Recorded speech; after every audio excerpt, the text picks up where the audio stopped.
Hey, what's up, everybody? Welcome to Game Crunch, where we talk about the latest going on in the world of video games. So today we've got two stories for you. One regarding the new difficulty changes for the new Metal Gear Solid remake and how they're choosing to tackle the older style of gameplay and mix it with the newer style of gameplay. And then we've got a new studio forming, but it's not so much that the studio's forming that's interesting news, because studios come and go all the time. It's who's kind of behind the studio and the interesting dynamic that I think that could happen with these two people together.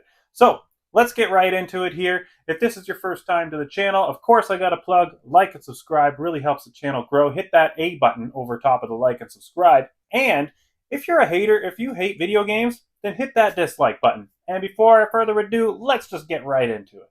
Now, first up, let's talk about this Metal Gear Solid 3 remake, the Metal Gear Solid Delta Snake Eater. In a recent interview with Famitsu, creative producer Yuji Korakado revealed that the game's difficulty will vary depending on the visual perspective that you choose, either the new third-person perspective or the classic fixed camera. Originally, the team wanted to allow players to switch between the viewpoints during gameplay, but they scrapped that idea. Why? Well, according to Korakado, the third-person new-style camera gives players a broader field of view and the ability to shoot while moving, which made the game easier than expected. And that makes sense. I mean, I've experienced this stuff myself from the Resident Evil remakes, and it's just so much easier. If you remember the actual old school Resident Evil and how the camera was and trying to shoot, and you could only kind of go up and down, it was a big pain in the ass. And the new Metroid Prime remake, I found it so much easier on a Switch controller as opposed to the GameCube controller. Most of that just had to do with the modernization of the controls in the game. If they balanced the game for that perspective, then the fixed, zoomed out legacy style would have been much harder to play, so they opted to split the two styles completely.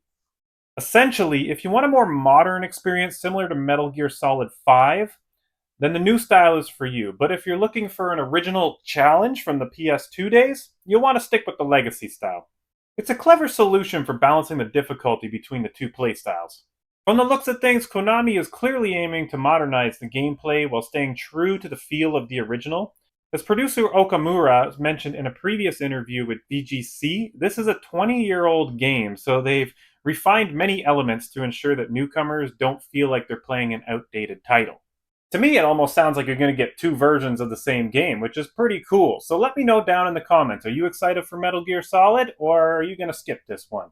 Next up, we've got some news from David Soliani, who worked on the Mario and Rabbids series, and he has formed a new studio called Day for Night. But it's not so much the fact that he's formed a new studio, it's who he's forming this new studio with that's interesting.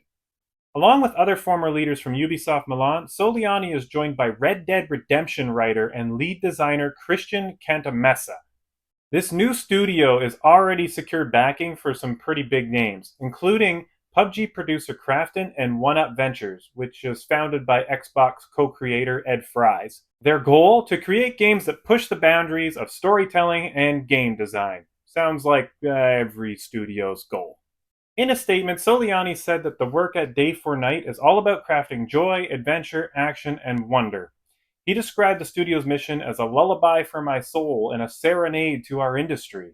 It's clear that this is a passion project for the team, and with talent with such diverse and successful games, we're bound to see some innovative experiences coming from them in the future. Definitely going to be an interesting dynamic, having that top-down SOCOM sort of style, and then having Red Dead Redemption, and what they can do with that kind of open world concept all at the same time. Though no specific projects have been announced yet, the pedigree of this team has fans excited about what's to come.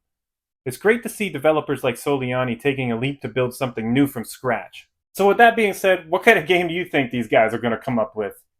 And that's all for today's video game news. So let me know, of course, down below what you think of the new Metal Gear Solid changes. Are you excited to kind of have two versions of the same game? Sounds pretty neat to me. And what do you think they're going to make over there with that interesting pairing from Mario Rabbids to Red Dead Redemption?